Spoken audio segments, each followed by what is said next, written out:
खाने के बाद थाली में हाथ धोने का अंजाम जानिए, काला सच। एक बार एक पंडित जी भोजन करने बैठे थे। उनकी पत्नी ने उनके सामने दाल, चावल, साग, रोटी और अचार परोसा। पंडित जी ने खाना शुरू ही किया था कि तभी एक भूखा भिक्षुक उनके दरवाजे पर आया और भिक्षा मांगने लगा। पंडित जी ने आदर पूर्वक उसे अंदर बुलाया, आसन दिया और अपनी ही थाली उसे खाने के लिए दे दी। पंडित जी के घर में उस दिन भोजन कम था। ब्राह्मण भिक्षा मांगकर अपना गुजारा करते थे और जो मिलता था उसी में खाते थे। आज उनके पास थोड़ा ही भोजन था, पत्नी के लिए भी थोड़ा ही बचा था। भिक्षुक पंडित जी की थाली में बैठकर खुशी खुशी खाने लगा। पंडित जी अंदर गए और पत्नी से और रोटी मांगी। पत्नी ने बताया कि केवल आखिरी 2 रोटियां बची हैं। भिक्षुक ने यह सुन लिया कि अब सिर्फ 2 रोटियां बची हैं।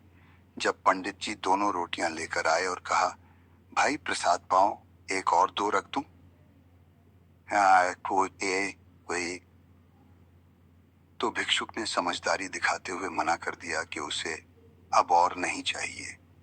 पंडित जी ने फिर भी जोर दिया, आप हमारे अतिथि हैं, पेट भर के खाओ। भिक्षुक के कहने पर एक रोटी रख दी गई और एक रोटी बची। भिक्षुक ने बढ़िया दाल, चावल, सब्जी, रोटी खाई और 5 रोटियां खाकर चला गया। अब सिर्फ पंडित और पंडितानी बचे। उन्होंने सारे बर्तन बाहर रखे और 2 थालियां लगाईं। थोड़ी सी बची हुई साग और लगभग आधी कटोरी दाल थी। उन्होंने अपनी थालियां तैयार की। एक रोटी को आधा आधा बांटकर खाया और थोड़ा सा चावल भी आधा आधा रखा। थाली में हाथ धोना एक गलत परंपरा। पंडित जी ने अपनी कथा में बताया कि लोग भोजन के बाद थाली में हाथ निचोड़ देते हैं, जो कि एक गलत परंपरा है। उन्होंने कहा कि थाली को पूरा साफ खाना चाहिए, दाल, चावल, सब्जी, रोटी का एक एक दाना खा लेना चाहिए। उसके बाद थाली को धोना चाहिए, लेकिन थाली में हाथ नहीं धोना चाहिए। पंडित जी जब बाहर हाथ धोने गए तो जहां उन्होंने हाथ धोए वहां एक छोटा पेड़ था। पेड़ के पास एक नेवला था। सांप और नेवले की लड़ाई में नेवला ही जीतता है। पंडित जी के हाथ धोने का पानी नेवले की पूंछ पर गिरा, जिससे उसकी पूंछ गीली हो गई। जैसे ही पानी गिरा, उसकी पूंछ सोने जैसी चमकने लगी। नेवले ने अपनी पूंछ देखी और पंडित जी से कहा, पंडित जी, आपने पानी डाला तो मेरी पूंछ सोने जैसी हो गई। आप एक काम करो, मेरे पूरे शरीर पर पानी डाल दो, मैं सुंदर हो जाऊंगा। पंडित जी ने कहा, मैंने तो अपना हाथ धो दिया है। नेवले ने पूछा, महाराज, ये बताओ कि आपके पानी डालने से मेरे शरीर का रंग कैसे बदल गया? सोने जैसा हो गया। अब मुझे पूरा शरीर सोने का करना है। नेवला बोला, आप मेरे ऊपर फिर से हाथ धो दीजिए।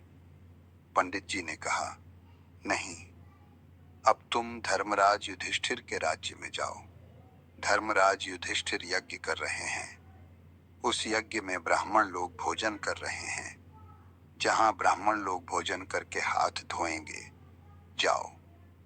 यदि तुम्हारा किसी ब्राह्मण के हाथ धोने के जल से यदि तुम्हारा शरीर सोने का हो जाए, तो समझ लेना कि धर्मराज का यज्ञ पूरा हो गया। नेवला बहुत खुश हुआ और धर्मराज युधिष्ठिर के राज्य में पहुंचा, जहां सारे ब्राह्मण भोजन करते थे और पानी से हाथ धोते थे। नेवला वहीं एक अलग जगह जाकर बैठ गया। हजारों नहीं, लाखों ब्राह्मणों ने हाथ धोए, लाखों लोगों ने प्रसाद पाया, लेकिन नेवले का शरीर सोने का नहीं हुआ। अर्जुन ने एक राजाओं की सभा में कहा, देखो, आज तक के इतिहास में इतना बड़ा अन्नदान जितना धर्मराज युधिष्ठिर ने किया है, इतना बड़ा यज्ञ किसी ने नहीं किया। तभी नेवला बोल पड़ा, ए भीम, चुप रहो, कोई यज्ञ वगैरह नहीं हुआ यहाँ। यज्ञ तो एक ब्राह्मण के घर में हुआ था। भीम ने पूछा, तुम कौन हो? नेवले ने कहा, मैं तो नेवला हूं। भीम ने पूछा, तो तुम्हारा ये शरीर सुनहरा कैसे है, सोने का रंग कैसे है? नेवला, ऐसा तो नहीं होता। तुम्हारी ये बाल सोने जैसे चमक रहे हैं, कैसे? नेवले ने कहा, महाराज, यहाँ पास के गांव में पंडित पंडितानी रहते हैं। पंडित जी ने हाथ धोया तो हाथ धोने का जो पानी गिरा वो मेरे शरीर पर गिरा, तो मेरा शरीर आधा सोने का हो गया। और उन्होंने कहा था कि यदि तुम्हारा पूरा शरीर सोने का हो जाए तो समझ लेना कि उनका यज्ञ पूरा हो गया। और सुनो, तुम्हारा कोई यज्ञ पूरा नहीं हुआ।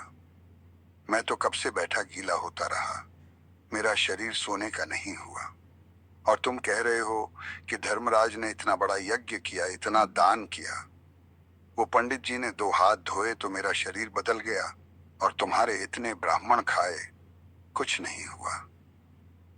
भगवान श्री कृष्ण भी उस सभा में बैठे थे और मंद मंद मुस्कुरा रहे थे। अर्जुन गए और बोले, हे श्याम सुंदर, ये आप ही जानो ये नेवला कौन, ये क्या कह रहा है? आप बताओ कि यज्ञ पूरा हुआ कि नहीं। अब यह कौतूहल हो गया था कि भाई, धर्मराज ने इतना पैसा खर्च किया पर इनका तो यज्ञ पूरा हुआ ही नहीं।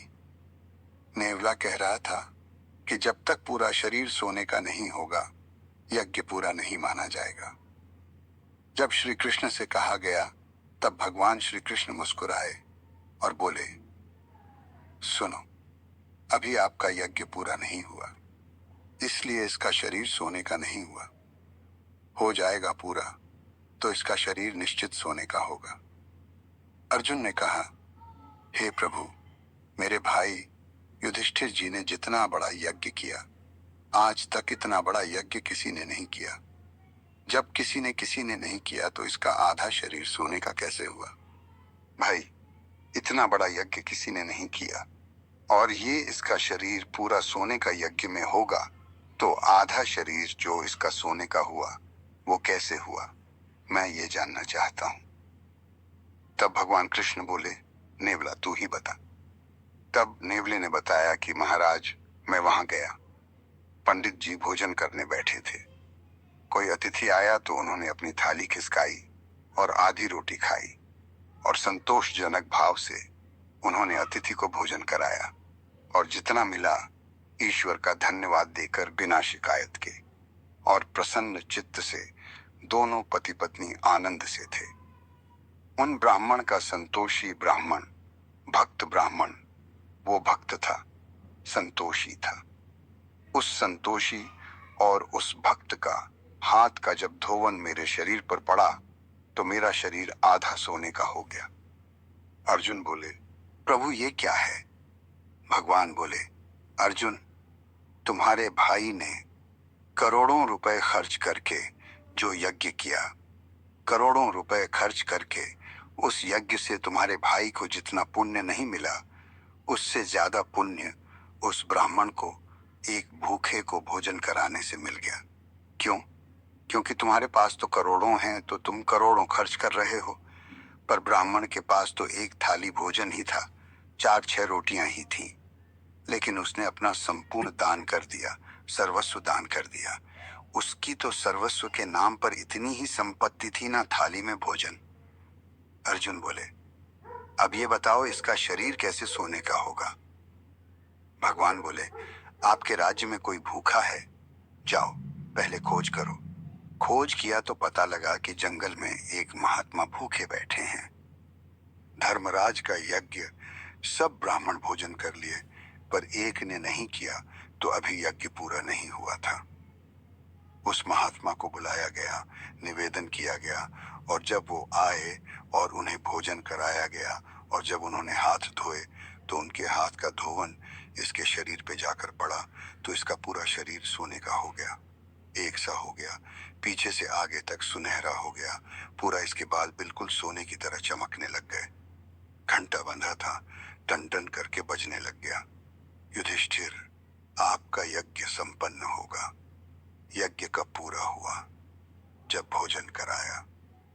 अन्नदान का महत्व। कोई भी यज्ञ कर लो साहब, जब तक अन्नदान नहीं करोगे वो यज्ञ पूरा नहीं होगा। इसलिए सबसे बड़ा यज्ञ अन्नदान ही है। आप और किसी यज्ञ में उलझो मत। आप सीधा किसी भूखे को भोजन करा दो, वही सबसे बड़ा यज्ञ है।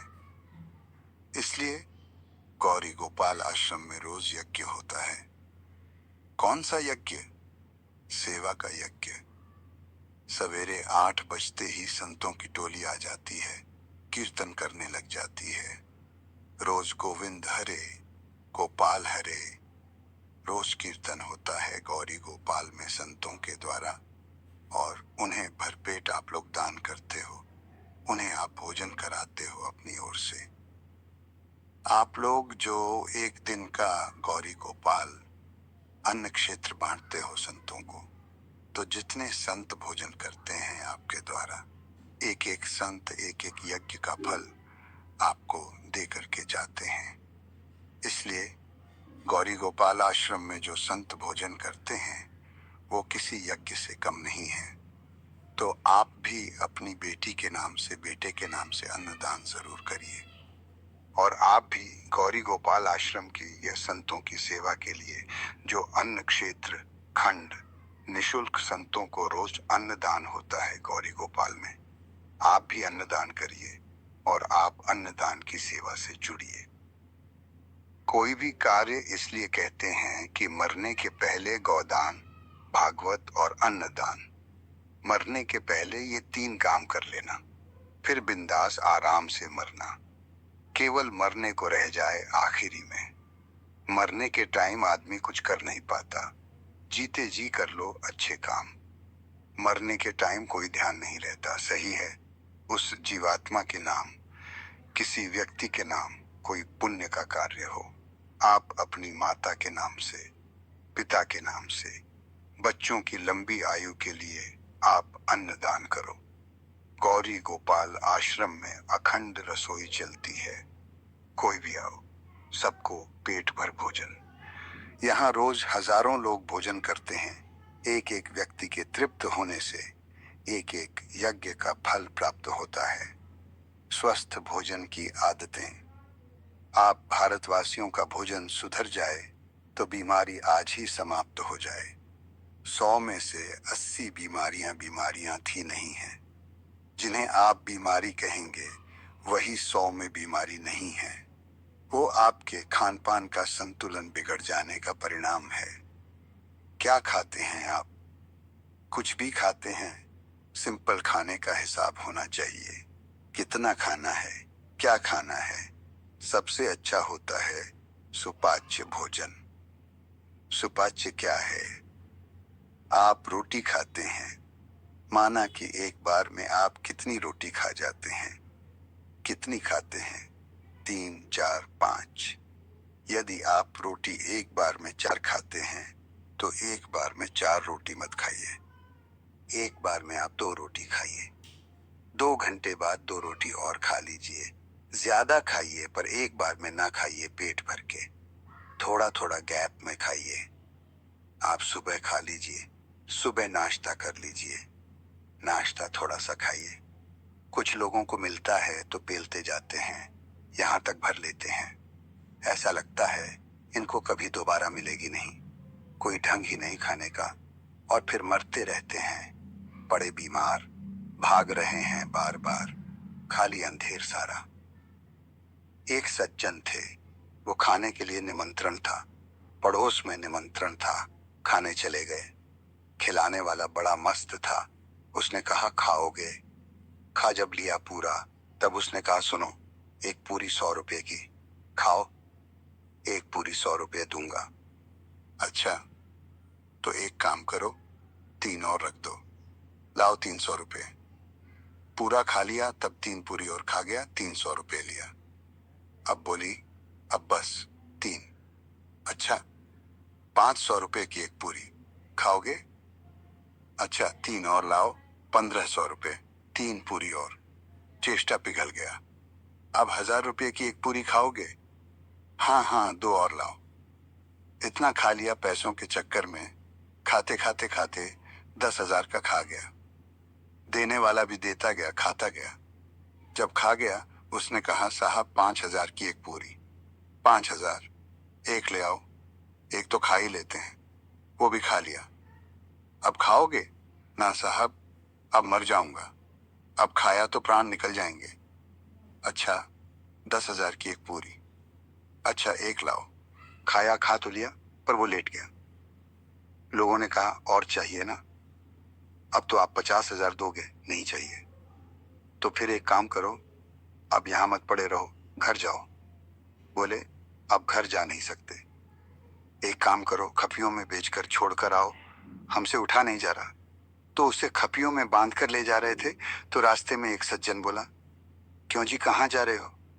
अगर चूर्ण की जगह होती तो एक पूरी और खा लेता 10,000 की। तो ऐसे लोग सदा बीमार ही रहेंगे जो इतनी भी जगह नहीं छोड़ते चूर्ण खाने की।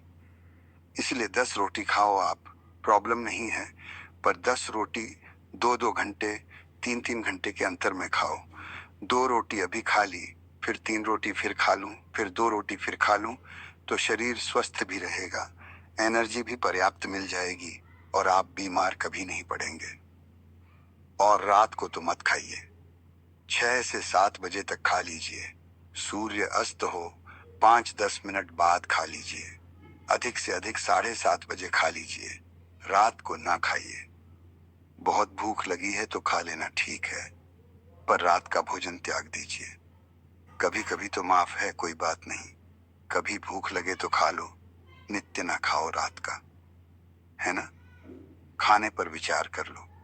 ज्यादा से ज्यादा ककड़ी खाओ, टमाटर खाओ, सलाद इत्यादि खाओ। रोटियां चावल कम खाओ, दाल सब्जी ज्यादा खाओ। साग हमारे भारत में बनाने वाले लोग बनाते हैं। साग कैसी बनाई जाती है? सब्जी बनाने हमारी माताओं को, बहुत सारी माताओं को, 100 में से 75 माताओं को सब्जी बनाने नहीं आती। फिर कैसे बनाते हैं? सब्जी ऐसे नहीं बनती कि आपकी तरह बना दी। अच्छा, खाने वालों का भी स्वाद बिगड़ जाएगा। हमारे हिसाब से बनाओगे। जो जानकार लोग हैं, साइंस को समझने वाले लोग हैं, जो स्वास्थ्य को समझने वाले लोग हैं, जानते हैं क्या कहते हैं। सब्जी ऐसी होनी चाहिए, 90% सब्जी पक जाए, 10% कच्ची रहे। सब्जी पूरी नहीं पकनी चाहिए, 10-15% सब्जी कच्ची रहनी चाहिए। क्या होता है? वो सब्जी आधी कच्ची है, तो जो उसके तत्व हैं, पोषक तत्व, वो मरे नहीं हैं, वो आपको जाकर शरीर में ताकत देंगे। वो सारी पक गई, जो उसके पोषक तत्व हैं वो भी तो नष्ट हो जाते हैं। आग तो सबको ही जला देती है। जो शरीर में जाना चाहिए, पोषक तत्व, जो सब्जियों से मिलना चाहिए, दाल से मिलना चाहिए, वो तो नष्ट हो जाते हैं। इसलिए कुछ % सब्जियां कच्ची होनी चाहिए। वो खाओ, वो स्वाद भी लगेगा, अच्छा भी लगेगा, स्वस्थ भी अच्छा रखेगा। आजकल हमारी माताएं दाल कुकर में बना लेती हैं। इतनी सीटी मारता है वो कुकर, 5-5 सीटी दाल में। अरे भाई, इतना टेम्परेचर इस दाल का हो गया। अब जो दाल तुम्हारी बची, वो उसमें बचा ही क्या? जो उसके दाल के पोषक तत्व थे, सब तुम्हारी कुकर की सीटी। इतना ताप दिया तुमने, इतना तपाया उसे, नष्ट हो गया। इसलिए दाल वाल खुली बर्तन में पकाया करो। मिट्टी के बर्तन हो, स्टील का बर्तन हो, खुलाओ। माना कि गैस ज्यादा लगती है उसको पकने में, कुकर में जल्दी पक जाती है दाल। पर तुअर की दाल है, अरहर की दाल है, लगभग आधा घंटे में पकती है। कुकर में 15 मिनट में पक जाती है, पर वो 15 मिनट में पक तो जाती है, पर उसकी शक्ति है समाप्त हो जाती है। फिर वो चीजें आप खाते हैं, समय के पहले बुढ़े हो जाते हैं। जो तुमने गैस बचाई है 15 मिनट की, वो डॉक्टर को चली जाती है। कान, कनपट्टी सब एक ही है, पर लोग समझते नहीं हैं। यहां से कान पकड़ो, यहां से एक ही बात होती है। लोग गैस बचाते हैं कि चलो कुकर में जल्दी काम हो जाता। तुम्हारा स्वास्थ्य बिगड़ रहा है दिनों दिन, लोग समझते नहीं हैं। ज्यादा से ज्यादा फल का सेवन करो, ज्यादा से ज्यादा जूस का सेवन करो। लौकी कच्ची खाया करो। लौकी का जूस पिया करो। लौकी का जूस बहुत फायदेमंद है। टमाटर कच्चे खाया करो। चुकंदर खाया करो। ककड़ी तो दो चार नमक लगा लगा के बढ़िया खा जाए। बच्चों को ककड़ियां खवाया करो। हम लोग छोटे छोटे थे, खूब ककड़ी खाते थे। टमाटर के खेत होते थे, वहीं जाते थे गैया चराने। तो गैया चरती थी, वो खेतों में घुस घुस गए। हम 25-30 टमाटर खा लेते थे। खूब टमाटर खाते थे। गाय का दूध लगाते थे, लगाते लगाते पीते जाते थे। गर्मियों में गोंद मिलती थी, पेड़ों पर चढ़ के गोंद निकाल लेते थे, गोंद खाया करते थे। जो आजकल आप पैसों से खरीद के खाते हैं ना, सब मिलती है। शुद्ध चीजें थीं, शुद्ध खान पान था, इसलिए सब स्ट्रांग होता है। जितना खान पान बिगड़ जाएगा, शरीर का संतुलन उतने जल्दी समाप्त हो जाएगा, इसलिए ध्यान रखा करो। स्टोरी के लिए 16:9 का एक थंबनेल बनाओ, जिसके राइट साइड में एक खाने की थाली हो, उसमें खाना हो और उसके ऊपर धोते हुए हाथ हो, और राइट साइड में विष्णु भगवान की पिक हो। खाने के बाद थाली में हाथ धोने का अंजाम जानिए। काला सच। एक बार एक पंडित जी भोजन करने बैठे थे। उनकी पत्नी ने उनके सामने दाल, चावल, साग, रोटी और अचार परोसा। पंडित जी ने खाना शुरू ही किया था कि तभी एक भूखा भिक्षुक उनके दरवाजे पर आया और भिक्षा मांगने लगा। पंडित जी ने आदर पूर्वक उसे अंदर बुलाया, आसन दिया और अपनी ही थाली उसे खाने के लिए दे दी। पंडित जी के घर में उस दिन भोजन कम था। ब्राह्मण भिक्षा मांगकर अपना गुजारा करते थे और जो मिलता था उसी में खाते थे। आज उनके पास थोड़ा ही भोजन था। पत्नी के लिए भी थोड़ा ही बचा था। भिक्षुक पंडित जी की थाली में बैठकर खुशी खुशी खाने लगा। पंडित जी अंदर गए और पत्नी से और रोटी मांगी। पत्नी ने बताया कि केवल आखिरी 2 रोटियां बची हैं। भिक्षुक ने यह सुन लिया कि अब सिर्फ 2 रोटियां बची हैं। जब पंडित जी दोनों रोटियां लेकर आए और कहा, भाई प्रसाद पाओ, एक और 2 रख दूं?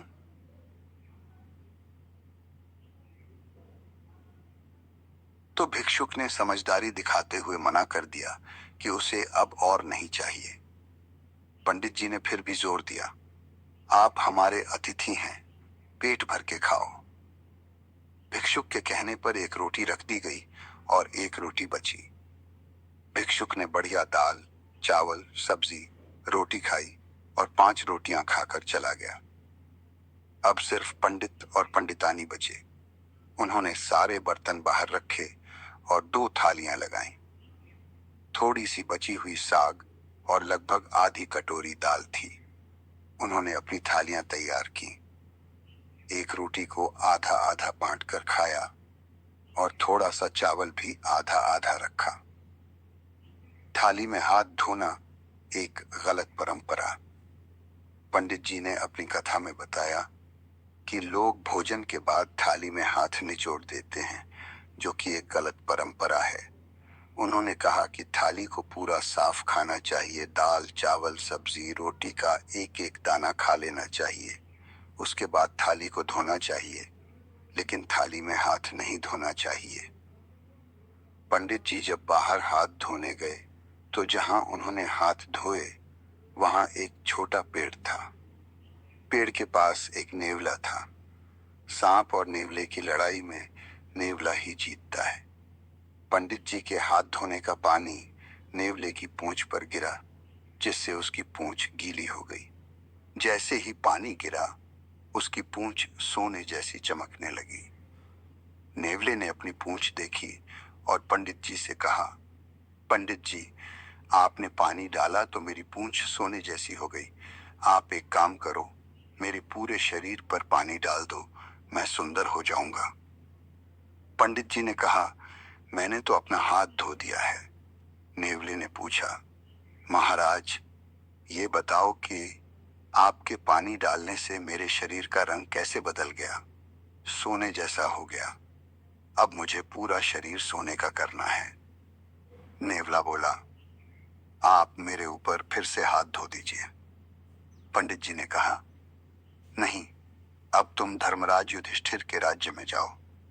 धर्मराज युधिष्ठिर यज्ञ कर रहे हैं। उस यज्ञ में ब्राह्मण लोग भोजन कर रहे हैं। जहां ब्राह्मण लोग भोजन करके हाथ धोएंगे, जाओ। यदि तुम्हारा किसी ब्राह्मण के हाथ धोने के जल से यदि तुम्हारा शरीर सोने का हो जाए, तो समझ लेना कि धर्मराज का यज्ञ पूरा हो गया। नेवला बहुत खुश हुआ और धर्मराज युधिष्ठिर के राज्य में पहुंचा। जहां सारे ब्राह्मण भोजन करते थे और पानी से हाथ धोते थे, नेवला वहीं एक अलग जगह जाकर बैठ गया। हजारों नहीं, लाखों ब्राह्मणों ने हाथ धोए, लाखों लोगों ने प्रसाद पाया, लेकिन नेवले का शरीर सोने का नहीं हुआ। अर्जुन ने एक राजाओं की सभा में कहा, देखो, आज तक के इतिहास में इतना बड़ा अन्नदान जितना धर्मराज युधिष्ठिर ने किया है, इतना बड़ा यज्ञ किसी ने नहीं किया। तभी नेवला बोल पड़ा, ए भीम, चुप रहो। कोई यज्ञ वगैरह नहीं हुआ यहाँ। यज्ञ तो एक ब्राह्मण के घर में हुआ था।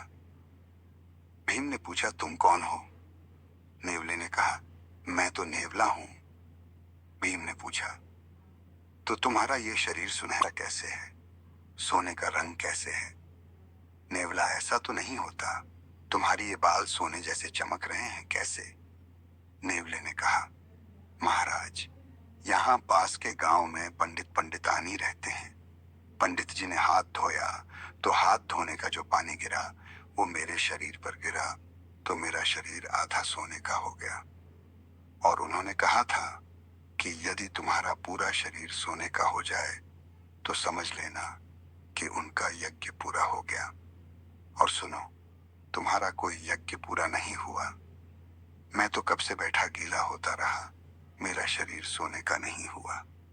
और तुम कह रहे हो कि धर्मराज ने इतना बड़ा यज्ञ किया, इतना दान किया। वो पंडित जी ने 2 हाथ धोए तो मेरा शरीर बदल गया, और तुम्हारे इतने ब्राह्मण खाए, कुछ नहीं हुआ। भगवान श्री कृष्ण भी उस सभा में बैठे थे और मंद मंद मुस्कुरा रहे थे।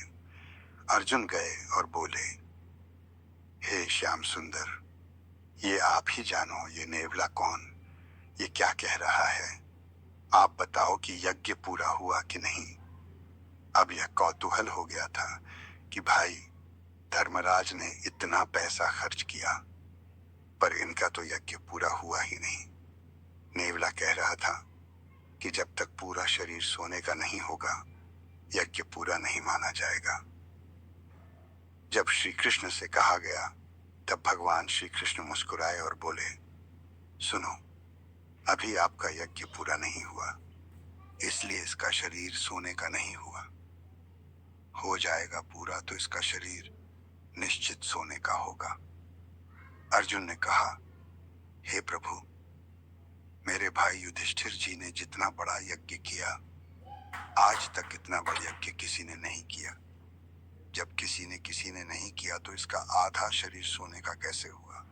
भाई, इतना बड़ा यज्ञ किसी ने नहीं किया और ये इसका शरीर पूरा सोने का यज्ञ में होगा, तो आधा शरीर जो इसका सोने का हुआ वो कैसे हुआ, मैं ये जानना चाहता हूं। तब भगवान कृष्ण बोले, नेवला, तू ही बता। तब नेवले ने बताया कि महाराज, मैं वहां गया, पंडित जी भोजन करने बैठे थे। कोई अतिथि आया तो उन्होंने अपनी थाली खिसकाई और आधी रोटी खाई, और संतोषजनक भाव से उन्होंने अतिथि को भोजन कराया, और जितना मिला ईश्वर का धन्यवाद देकर बिना शिकायत के और प्रसन्न चित्त से दोनों पति पत्नी आनंद से थे। उन ब्राह्मण का, संतोषी ब्राह्मण, भक्त ब्राह्मण, वो भक्त था, संतोषी था। उस संतोषी और उस भक्त का हाथ का जब धोवन मेरे शरीर पर पड़ा तो मेरा शरीर आधा सोने का हो गया। अर्जुन बोले, प्रभु ये क्या है? भगवान बोले, अर्जुन, तुम्हारे भाई ने करोड़ों रुपए खर्च करके जो यज्ञ किया, करोड़ों रुपए खर्च करके उस यज्ञ से तुम्हारे भाई को जितना पुण्य नहीं मिला, उससे ज्यादा पुण्य उस ब्राह्मण को एक भूखे को भोजन कराने से मिल गया। क्यों? क्योंकि तुम्हारे पास तो करोड़ों हैं, तो तुम करोड़ों खर्च कर रहे हो। पर ब्राह्मण के पास तो एक थाली भोजन ही था, 4-6 रोटियां ही थीं। लेकिन उसने अपना संपूर्ण दान कर दिया, सर्वस्व दान कर दिया। उसकी तो सर्वस्व के नाम पर इतनी ही संपत्ति थी, न थाली में भोजन। अर्जुन बोले, अब ये बताओ इसका शरीर कैसे सोने का होगा? भगवान बोले, आपके राज्य में कोई भूखा है? जाओ पहले खोज करो। खोज किया तो पता लगा कि जंगल में एक महात्मा भूखे बैठे हैं। धर्मराज का यज्ञ सब ब्राह्मण भोजन कर लिए, पर एक ने नहीं किया, तो अभी यज्ञ पूरा नहीं हुआ था। उस महात्मा को बुलाया गया, निवेदन किया गया, और जब वो आए और उन्हें भोजन कराया गया, और जब उन्होंने हाथ धोए तो उनके हाथ का धोवन इसके शरीर पे जाकर पड़ा, तो इसका पूरा शरीर सोने का हो गया, एक सा हो गया, पीछे से आगे तक सुनहरा हो गया। पूरा इसके बाल बिल्कुल सोने की तरह चमकने लग गए। घंटा बंधा था, टन टन करके बजने लग गया। युधिष्ठिर, आपका यज्ञ संपन्न होगा। यज्ञ कब पूरा हुआ? जब भोजन कराया। अन्नदान का महत्व। कोई भी यज्ञ कर लो साहब, जब तक अन्नदान नहीं करोगे वो यज्ञ पूरा नहीं होगा। इसलिए सबसे बड़ा यज्ञ अन्नदान ही है। आप और किसी यज्ञ में उलझो मत। आप सीधा किसी भूखे को भोजन करा दो, वही सबसे बड़ा यज्ञ है। इसलिए गौरी गोपाल आश्रम में रोज यज्ञ होता है। कौन सा यज्ञ? सेवा का यज्ञ। सवेरे 8 बजते ही संतों की टोली आ जाती है, कीर्तन करने लग जाती है।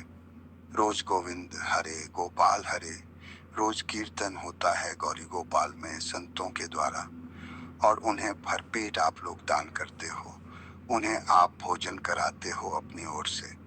आप लोग जो एक दिन का गौरी गोपाल अन्न क्षेत्र बांटते हो संतों को, तो जितने संत भोजन करते हैं आपके द्वारा, एक एक संत एक एक यज्ञ का फल आपको दे करके जाते हैं।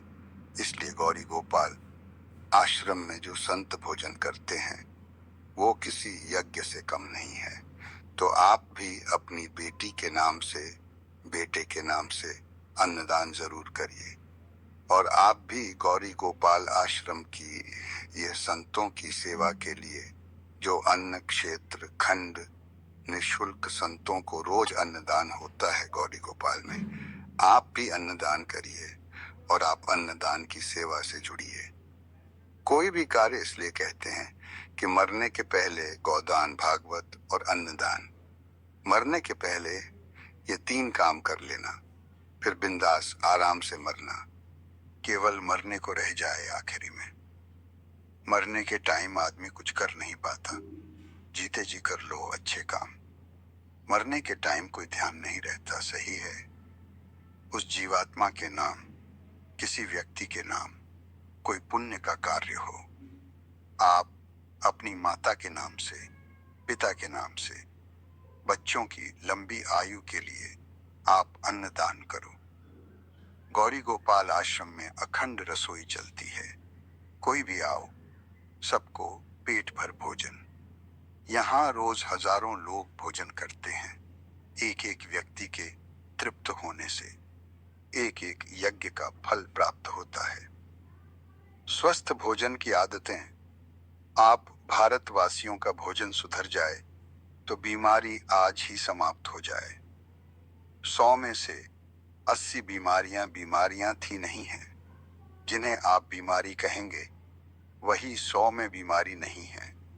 वो आपके खान पान का संतुलन बिगड़ जाने का परिणाम है। क्या खाते हैं आप? कुछ भी खाते हैं? सिंपल खाने का हिसाब होना चाहिए। कितना खाना है, क्या खाना है? सबसे अच्छा होता है सुपाच्य भोजन।